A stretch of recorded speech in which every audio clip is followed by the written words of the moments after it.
ಮಕ್ಕಳನ್ನು ವಿವೇಕಾನಂದರ ರೀತಿ ಬೆಳೆಸಬೇಕು, ಯುವಕರು ವಿವೇಕಾನಂದರ ಆದರ್ಶಗಳನ್ನು ಪಾಲಿಸಬೇಕು ಎಂದು ಸ್ವಸ್ಥ ಸಮಾಜ ನಿರ್ಮಾಣ ಸಮಿತಿ ಅಧ್ಯಕ್ಷ ಪ್ರದೀಪ್ ರಾಮಸ್ವಾಮಿ ತಿಳಿಸಿದರು. ಅರ್ಕಲಗೂಡು ಪಟ್ಟಣದ ಶಿಕ್ಷಕರ ಭವನದಲ್ಲಿ ಸ್ವಸ್ಥ ಸಮಾಜ ನಿರ್ಮಾಣ ಸಮಿತಿ ವತಿಯಿಂದ ಸ್ವಾಮಿ ವಿವೇಕಾನಂದರ 162ನೇ ಜಯಂತಿ ಅಂಗವಾಗಿ ಭಾನುವಾರ ಹಮ್ಮಿಕೊಂಡಿದ್ದ ರಾಷ್ಟ್ರೀಯ ಯುವ ದಿನಾಚರಣೆ ಹಾಗೂ ಪ್ರಬಂಧ ಸ್ಪರ್ಧೆಯಲ್ಲಿ ವಿಜೇತರಾದ ವಿದ್ಯಾರ್ಥಿಗಳಿಗೆ ಬಹುಮಾನ ವಿತರಣೆ ಮತ್ತು ಸಮಾಜ ವಿಜ್ಞಾನ ಶಿಕ್ಷಕರಿಗೆ ಸನ್ಮಾನ ಸಮಾರಂಭದ ಅಧ್ಯಕ್ಷತೆ ವಹಿಸಿ ಮಾತನಾಡಿದ ಅವರು, ವಿವೇಕಾನಂದರ ಆದರ್ಶಗಳನ್ನು ಯುವಕರು ಪಾಲಿಸಬೇಕು.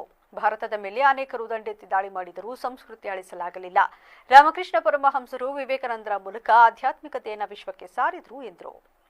ವಿರೂಪಾಕ್ಷ, ವಿವಿಸಿ ನ್ಯೂಸ್, ಅರ್ಕಲಗೂಡು.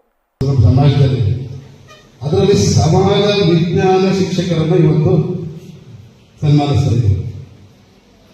ಈಗ ವಿವೇಕಾನಂದರು ಹೇಗಾದ್ರು, ರಾಮಕೃಷ್ಣ ಪರಮಹಂಸರ ಪಾತ್ರವಿಲ್ಲದೆ ಇದ್ದರೆ, ಬಹುಶಃ ಅಂತ ಗುರು ಇಲ್ಲದೆ ಇದ್ದರೆ ಇವತ್ತು ನಾವು ಈ ವಿವೇಕಾನಂದರನ್ನ ನೋಡೋದಕ್ಕೆ ಆಗ್ತಿರ್ಲಿಲ್ಲ ಅಂತ ಅನಿಸುತ್ತೆ.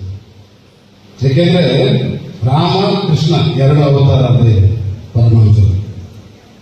ಸೊ ಅವರು ರಾಮಕೃಷ್ಣ ಪರಮಹಂಸರ ತಂದೆಯಲ್ಲಿ ವಿಷ್ಣು ಹೇಳ್ತಾರೆ, ನಾನು ನಿಮ್ಮ ಹೆಂಡತಿಯ ಹೊಟ್ಟೆಯಲ್ಲಿ ನಿಮ್ಮ ಮಗನಾಗಿ ಹುಟ್ಟುತ್ತೀನಿ ಅಂತ ಹೇಳಿ ಈಶ್ವರ ಲಿಂಗದಿಂದ ಜ್ಯೋತಿ ರಾಮಕೃಷ್ಣ ಪರಮಹಂಸರ ತಾಯಿಯ ಹೊಟ್ಟೆಗೆ ಹೋಗಿ ಅಲ್ಲಿಂದ ರಾಮಕೃಷ್ಣ ಪರಮಹಂಸರು ಹುಟ್ಟಿದ್ರು. ಯಾಕೆ ಜನ್ಮ ತಗೊಂಡು ಅಂದ್ರೆ ಅವರು ಆ ತಪಶಕ್ತಿ ಏನಿದೆ ಎಲ್ಲರೂ ವಿವೇಕಾನಂದರನ್ನ ಕರೆಸಿ ಈ ಸಮಾಜಕ್ಕೆ ಅವ್ರ ತಪಶಕ್ತಿಯನ್ನ ವಿವೇಕಾನಂದರಿಗೆ ದಾರಿ ಎರೆದು ಅದರ ಮೂಲಕ ಸಮಾಜಕ್ಕೆ ಒಳ್ಳೆ ಸಂದೇಶ ಕೊಡಬೇಕು.